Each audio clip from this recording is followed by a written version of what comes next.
Hariom. Knowledge plus में हम सभी विद्यार्थियों का स्वागत करते। आज हरिओम करंट अफेयर की ये क्लास नंबर 490 क्लास है। इस क्लास के अंदर दो तीन पॉइंट थोड़ा फास्ट ट्रैक पे डिस्कस करने का प्रयास कर रहे हैं। पहला जो कैटेगरी है उसमें बात कर रहे हैं कि न्यूज़ के बारे में बात कर रहे हैं। कोरोना के संबंध में कोरोना जो है उसके अगर आंकड़े देखे जाएं तो 24 घंटे में लगभग 13,000 लोग अभी कोरोना से इन्फेक्टेड हो रहे हैं। पूरे इंडिया की बात कर रहे हैं 24/7 और 11 नवंबर के दिन का ये आंकड़ा हम आपको दे रहे हैं।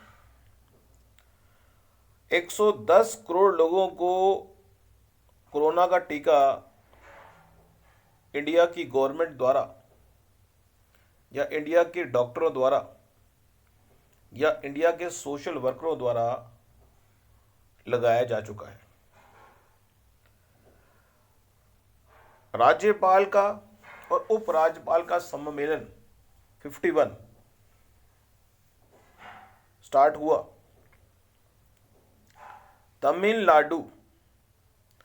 तमिलनाडु एक स्टेट है जहां पे बारिश ने कर दिया है लोगों का बुरा हाल और बाढ़ की स्थिति बनी हुई है।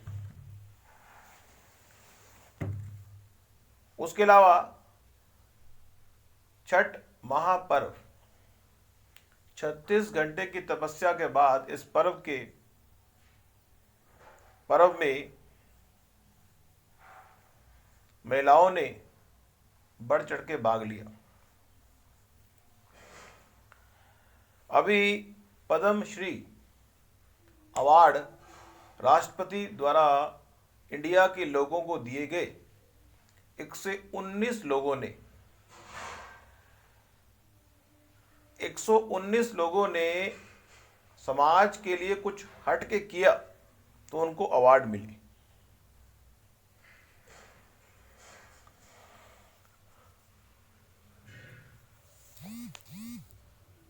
अगर हम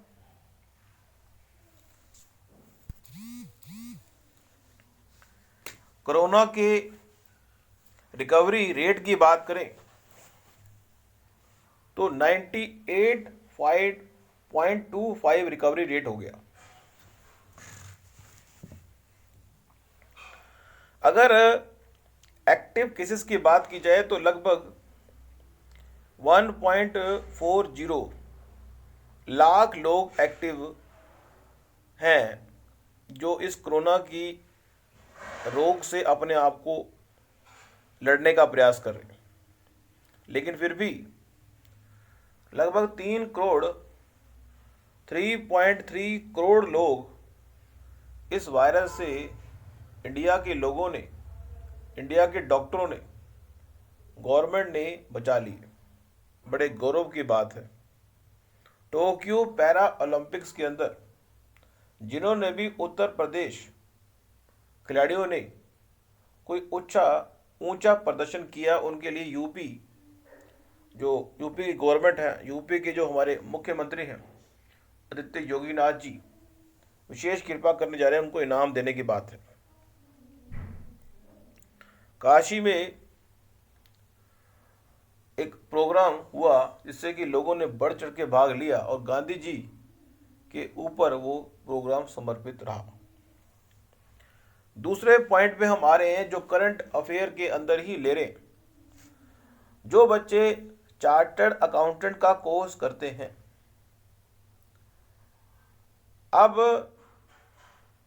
इस पूरे इंडिया में या पूरे वर्ल्ड में जो बच्चा भी चार्टर्ड अकाउंटेंट का कोर्स करता है उसको अकाउंट को, कंप्लायंस को और टैक्स को, अकाउंट है, कंप्लायंस और टैक्स है, इन तीनों के संबंध में कंप्यूटर के एनवायरनमेंट पे या कंप्यूटर के बिना एनवायरनमेंट पे चीज़ों को चेक करना पड़ता है। अब चेक करने के लिए यदि कंप्यूटर के एनवायरनमेंट में चेक करना है तो कंप्यूटर एडिट ऑडिट तकनीक के माध्यम से अलग अलग माध्यम से कंप्यूटर के इस तकनीक के माध्यम से ऑडिट करना, कंप्लायंस को चेक करना और टैक्स को ऑथेंटिकेट करना काफ़ी आसान हो गया। मतलब कि जो की कैपेबिलिटी ऑफ कैट है, कैट अगर के बारे में, कैट की टेक्निक के बारे में अगर आपको पता है तो आप आसानी से फाइलों को असेस करने के बारे में, फाइलों को ऑर्गेनाइज करने के बारे में, डेटा सिलेक्शन के बारे में और स्टैटिकल फंक्शंस के बारे में, इनके हेल्प से आसानी से इस बात को चेक कर सकते हैं कि जिस संस्था का ऑडिट आप करने जा रहे हैं वो आप ऑडिट आसानी से कर पाएंगे। What are the various key point to be take care while using the cat technique. Cat technique use करते हुए कुछ बातों का ध्यान रखना बड़ा जरूरी है। कैट टेक्निक के अंदर जब हम डेटा को ऑथेंटिकेट करने का, चेक करने का प्रयास करते हैं तो यह बात बड़ी इंपॉर्टेंट है कि जो डेटा इंपोर्ट हो रहा है उसको डिफाइन करना ठीक है। मतलब डेटा सही अगर होगा तभी तो सही ऑडिट होगा। तो सबसे पहली रिक्वायरमेंट, प्रिकॉशन यही है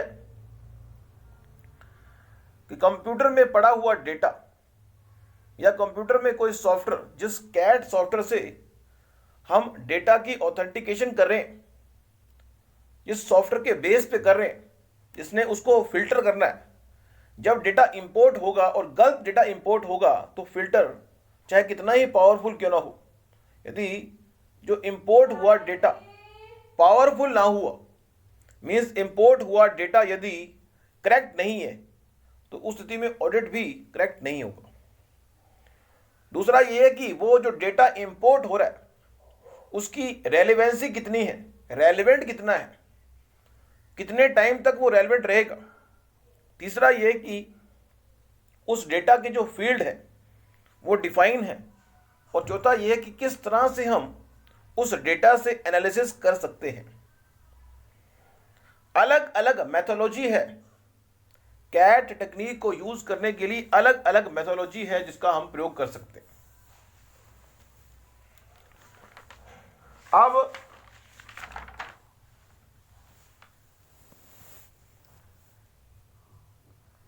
तो आज की इस टॉक में इतना ही। नेक्स्ट टॉक में कुछ और जानकारी हम आपको देंगे।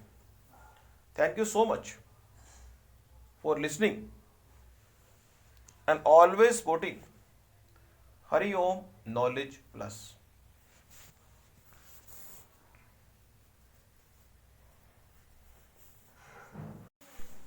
Hari Om.